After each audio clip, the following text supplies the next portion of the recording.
Assalamualaikum warahmatullahi wabarakatuh. Perkenalkan, nama saya Siska.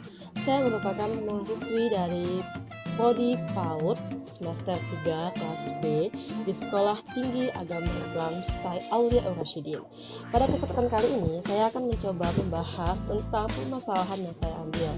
Di sini, saya akan membahas tentang manajemen penilaian anak usia dini dalam mata kuliah Manajemen Pendidikan Anak Usia Dini dengan dosen pengampu Bapak Indra Bangsawan SPDI MPD. Pada kesempatan kali ini saya akan menjabarkan apa saja yang akan saya terangkan di video ini. Yang pertama tentunya adalah tentang pengertian manajemen PAUD itu sendiri beserta pengertian penilaian anak usia dini. Lalu adalah prinsip penilaian anak usia dini. Kemudian ada fungsi dan tujuan penilaian anak usia dini, dan yang terakhir adalah proses penilaian anak usia dini. Selamat menyaksikan. Yang pertama adalah manajemen. Kita tahu dulu, manajemen ini asal mulanya itu dari bahasa Perancis yang arti manajemen, yang dimana ini merupakan satu sikap atau seni dalam mengatur sesuatu. Jadi manajemen ini kita katakan adalah proses untuk bisa membuat sesuatu tersebut lebih terkonveksi lagi gitu, dan juga lebih tertata. Nah, dalam PAUD, manajemen ini bisa dikatakan adalah proses pendidikan yang mengatur anak PAUD agar bisa mencapai tujuan dia tumbuh ataupun berkembang. Nah, kemudian ada penilaian. Penilaian ini bisa dikatakan sebagai proses mengamati, merekam, mengumpulkan, ataupun mendokumentasi berbagai data atau karya yang telah dikerjakan oleh anak dan bagaimana cara mereka itu melakukannya.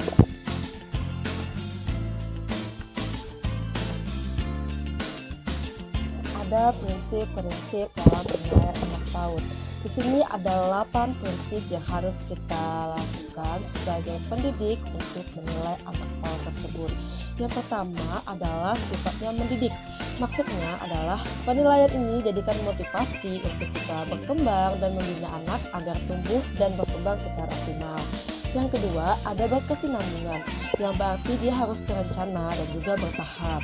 Kemudian ada yang bersifat objektif.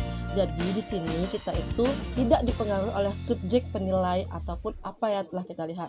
Jadi kita hanya melihat data yang sesungguhnya gitu. Tidak ada yang namanya reka-rekaan saja. Lalu ada akuntabel, yang arti ini adalah harus sesuai dengan prosedur dan kriteria yang jelas serta dapat dipertanggungjawabkan. Yang kelima adalah transparan, artinya ini itu bisa diakses oleh orang tua dan semua pemangku kepentingan yang relevan. Yang keenam adalah sistematis, berarti dalam penilaian ini harus dilakukan secara teratur dan terprogram sesuai dengan pertumbuhan dan perkembangan anak dengan menggunakan berbagai instrumen tentunya ya. Lalu yang ketujuh ada menyeluruh, artinya ini harus mencakup semua aspek pertumbuhan dan perkembangan anak, baik itu sikap, pengetahuan, maupun keterampilan. Yang kedelapan nih, yang terakhir adalah bermakna, artinya itu harus bermanfaat bagi orang tua, guru, dan pihak lain yang relevan dalam penilaian tersebut. Selanjutnya ada tujuan dari penilaian pada anak usia dini. Menurut National Association for the Young Children, mereka itu merumuskan tujuan penilaian, yaitu adalah yang pertama, untuk merencanakan pembelajaran individual dan kelompok agar dapat berkomunikasi dengan orang tua. Lalu ada mengidentifikasi anak yang memerlukan bantuan atau layanan khusus. Biasanya ini itu didedikasikan kepada anak-anak yang berkebutuhan khusus, sehingga mereka tidak kesusahan atau kerepotan dalam belajar. Yang ketiga adalah mengevaluasi apakah tujuan pendidikan sudah tercapai atau belum. Nah, ini loh yang paling penting. Selanjutnya yang terakhir adalah proses penilaian anak usia dini. Nah, sekarang kita sedang menggunakan kurikulum 2013 dan itu juga berlaku di PAUD. Nah, dari PAUD itu biasa sekarang itu malah menggunakan pendekatan otentik gitu kan. Jadi ada beberapa tahapan nih. Yang pertama adalah tahapan perencanaan. Dari tahapan perencanaan ini ada banyak sekali tahap-tahapan yang kita lakukan dalam penilaian. Yang pertama adalah menentukan kompetensi dasar dan merumuskan kegiatan. Jadi kita itu harus bisa menyusun RPPH ataupun menetapkan dulu aspek apa sih yang akan dinilai gitu. Yang kedua itu pada ini alat, kita harus mempunyai alat dan kriteria penilaian dan juga itu harus sesuai dengan apa yang telah ditetapkan dalam RPPH. RPPH ini penting sekali gitu ya. Yang ketiga adalah menentukan waktu dan tempat yang terbaik. Jadi gini, seorang guru akan mudah mengobservasi seorang anak jika ia bisa melihat timing yang tepat pada anak tersebut. Sehingga dalam proses penilaian mereka bisa lebih efektif dan efisien dalam pengolahan datanya. Yang kedua adalah pelaksanaan ya. Pelaksanaan ini adalah hal yang harus dikuasai oleh guru gitu, karena ini itu berdasarkan dengan deskripsi pertumbuhan dan perkembangan. Jadi sebagai unjuk kerja anak didik yang diperoleh dengan menggunakan berbagai teknik penilaian. Dalam teknik penilaian ini ada 3 yang bisa kita pakai, yaitu adalah observasi. Observasi ini adalah sebagai pengamatan yang dilakukan guru secara langsung dan alamiah untuk mendapatkan data atau informasi tentang perkembangan dan permasalahan anak dalam berbagai situasi dan kegiatan yang dilakukan. Berarti observasi itu langsung gitu ya. Dalam observasi ini ada lagi nih, kita bisa melihat dokumentasinya. Misalnya dengan melalui catatan harian. Catatan harian ini itu biasanya dilakukan guru selama melakukan observasi saat akan bermain. Jadi guru itu memantau anak tersebut secara bergilir dengan sub-sub tema yang akan dilewatinya gitu kan. Sehingga itu bisa dilihat dan dipantau kayak gitu. Lalu berikutnya adalah catatan anekdot. Catatan ini itu kayak model bersifat pengamatan dari guru kayak gitu. Jadi mereka bisa memahami dan mengamati anak tersebut yang mana kesulitan, mana yang agak kesusahan dalam belajar gitu. Lalu yang ketiga adalah catatan karya anak. Karya anak, hasil karya ini itu kayak model anak tersebut kita suruh melakukan sebuah karya, misalnya menggambar, melukis, melipat, bangunan balok ataupun seni tari. Jadi di situ kita bisa melihat perkembangan anak itu bagus atau tidak dari karya mereka, apakah mereka bisa berkembang atau tidak gitu. Lalu ada yang kedua, wawancara. Wawancara ini adalah teknik yang dikumpulkan guru untuk mendapatkan informasi tentang pengetahuan ataupun penalaran anak mengenai sesuatu yang dia lakukan secara langsung ataupun dengan orang tua.